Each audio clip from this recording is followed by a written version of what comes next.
Assalamualaikum warahmatullahi wabarakatuh. Nama saya Lili Herlina, mahasiswa IKM Strada Kediri.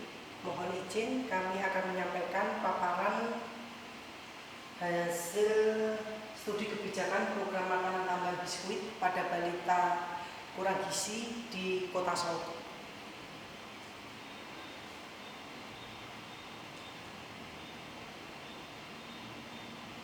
Pada pendahuluan didapatkan tingkat keberhasilan program pemberian makanan tambahan dalam menurunkan prevalensi masalah gizi belum sesuai harapan.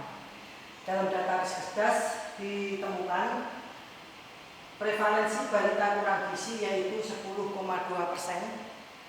Pada balita yang mendapatkan makanan tambahan yaitu 84,01%. Penurunan prevalensi balita kurang gizi di tahun 2007 sampai 2018 3,4%. Mengapa demikian? Yaitu survei Kemenkes dan Riskesdas tahun 2018 dari 84,01% balita yang mendapat makanan tambahan, hanya 33,2% balita yang menghabiskan biskuit sesuai anjuran. Sisanya beralasan 59,5% balita tidak mau makan biskuit. 3,1% dikonsumsi oleh keluarga lain. 3,1% ibu lupa memberikan biskuit. Berdasarkan studi pendahuluan melalui wawancara pada 8 ibu balita didapatkan hanya 3 balita yang mampu menghabiskan biskuit sesuai anjuran. Penelitian menggunakan metodologi studi kebijakan dengan pendekatan mixed method dan desain Turing Embedded Strategy, yaitu pendekatannya pendekatan kualitatif yang bertujuan menggali informasi implementasi kebijakan program pemberian makanan tambahan biskuit pada balita kurang gizi di Solo, yaitu metode pengumpulan data, wawancara mendalam, telaah dokumen, dan observasi. Informan dari Kepala Dinas Kota Solo, Kasih Gizi, pengelola program gizi Dinkes Kota Solo, Kepala Puskesmas, tenaga gizi Puskesmas, petugas Pustu, dan ibu balita yang menerima makanan tambahan biskuit. Pendekatan kuantitatif yaitu bertujuan untuk mengetahui penambahan berat badan balita rata-rata per bulan dengan pendekatan cross-seksional, yaitu melalui pengukuran berat badan balita yang mendapatkan PMT biskuit saat penelitian dilakukan. Data tersebut kemudian dibandingkan dengan berat badan awal. Hasil penelitian disajikan secara deskriptif yang dilihat dari 3 aspek. Yang pertama yaitu ada output, yang selanjutnya dengan proses, dan output atau keluaran yang dihasilkan. Dari hasil pembahasan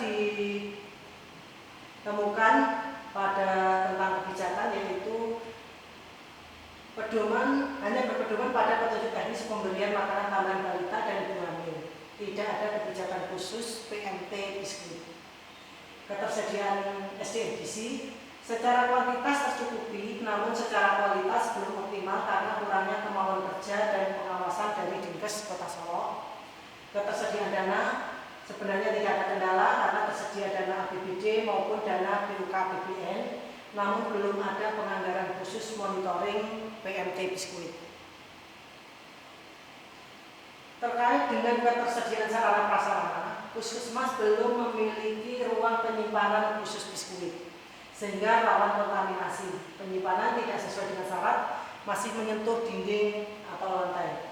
Metode hanya berpedoman kepada petunjuk teknis pemberian makanan tambahan balita dan ibu hamil. Tidak ada SOP khusus kegiatan pemberian PMT biskuit. Karakteristik sasaran yang mendapatkan PMT biskuit belum tersedia. Seharusnya ada data riwayat keluarga, riwayat kesehatan, riwayat gizi, dan antropometri. Pada perencanaan ditemukan jumlah balita kurus sudah diinventaris diinventarisir melalui tenaga gizi puskesmas.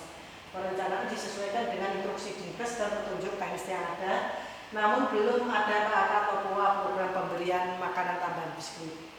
Tentang pengorganisasian, tenaga gizi Dinkes bertanggung jawab ke 1 sampai 2 puskesmas binaan memantau pelaksanaan 18 indikator pembinaan program gizi. Ditunjuk 1 koordinator PMT biskuit, pembagian tugas dilengkapi dokumen uraian tugas. Ketepatan sasaran, masih ditemukan balita PMT biskuit yang berat badannya tidak naik diberi biskuit lebih dari 1 bulan. Pada keteraturan pemberian biskuit, sebagian besar sasaran tidak mengambil biskuit secara teratur ke puskesmas, pustu maupun puskespol dengan keterlambatan 1 minggu sampai 1 bulan. Pemahaman ibu tentang kurang gizi, semua ibu mengetahui penyebab terjadinya kurang gizi dan juga mengetahui akibat dari kurang gizi.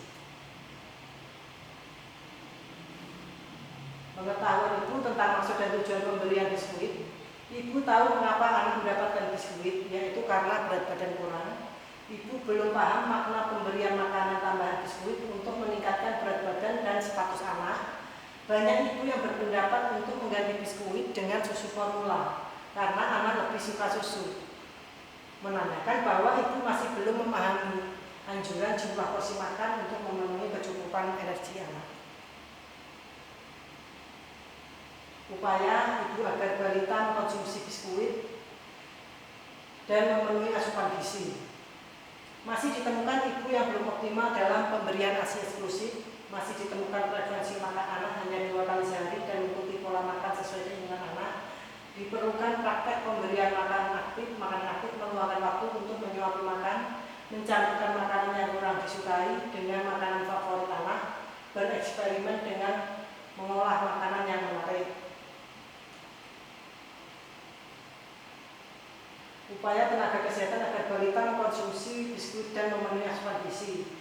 Tenaga kesehatan sudah berupaya dengan motivasi dan menyarankan orang tua mengolah ke bentuk yang lain, yang lebih menarik. Butuh penyampaian yang jelas dan mendalam tentang makna pemberian makanan tambahan. Konseling di puskesmas belum optimal. Belum semua tenaga gizi mengkaji karakteristik sasaran secara lengkap. Tidak selalu melakukan recall makan anak 1 kali 24 jam. Waktu konseling kadang hanya sekitar 10-15 menit, padahal idealnya adalah 30 menit.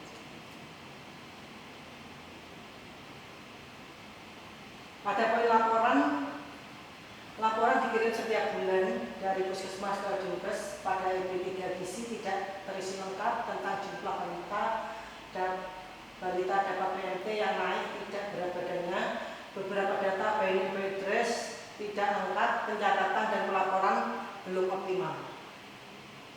Terkait monitoring dan evaluasi, belum ada evaluasi terkait masalah pemanfaatan biskuit di tingkat rumah tangga. Tidak tersedia format atau checklist monitoring dan evaluasi di puskesmas.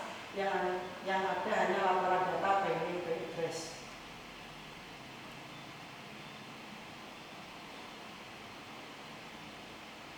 Dari hasil dan pembahasan didapatkan output sebagai berikut. Daya terima balita. Balita mampu menghabiskan biskuit sejumlah 35,3%. Balita yang tidak menghabiskan biskuit 64,7%. Penyebab tidak bisa dikonsumsi sesuai anjuran karena balita tidak suka atau bosan dikonsumsi anggota keluarga lain. Dan biskuit justru dijadikan makanan utama, bukan sebagai pengganti makanan utama.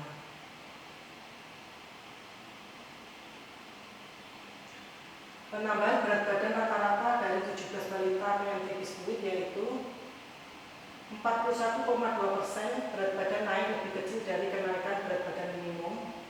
58,8% berat badan naik lebih besar dari kenaikan berat badan minimum.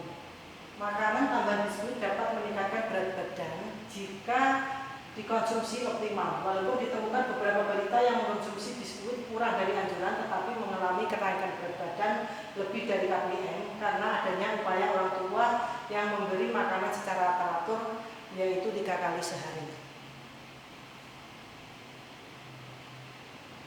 Penyebab kenaikan berat badan balita PMT biskuit tidak sesuai KPM yaitu yang pertama, tidak mengkonsumsi biskuit secara teratur dalam jumlah sedikit. Ibu kurang gigi dalam memberi makanan anak, frekuensi makan 2 kali sehari, tidak memberi ASI eksklusif, tidak menyusui hingga 2 tahun, tidak selalu membujuk anak saat tidak mau makan, adanya penyakit infeksi seperti TB paru, demam, ataupun diare.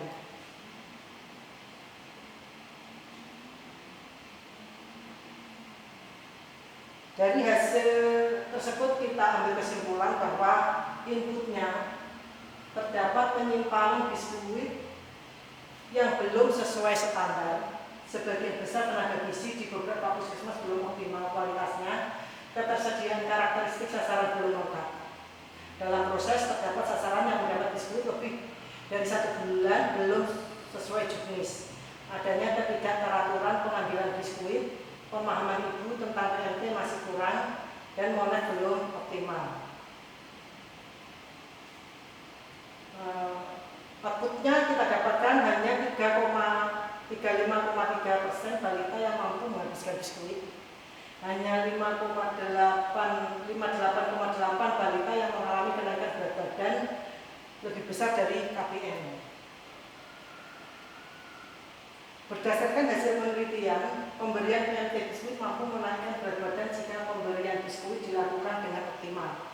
Dari kesimpulan yang didapat, perlu dilakukan hal-hal sebagai berikut. Perlunya KAK dan SOP tentang kegiatan teknis PMT biskuit mulai dari penyimpanan, distribusi, hingga pelaksanaan. Peningkatan kualitas tenaga gizi, peningkatan penggunaan data dan penentuan karakteristik sasaran, pencatatan dan monitoring. Perlunya edukasi dan pembinaan berjenjang kepada ibu balita PMT biskuit. Demikian pemaparan dari kami. Saya ucapkan terima kasih. Ada kurang lebihnya saya mohon maaf. Assalamualaikum warahmatullahi wabarakatuh.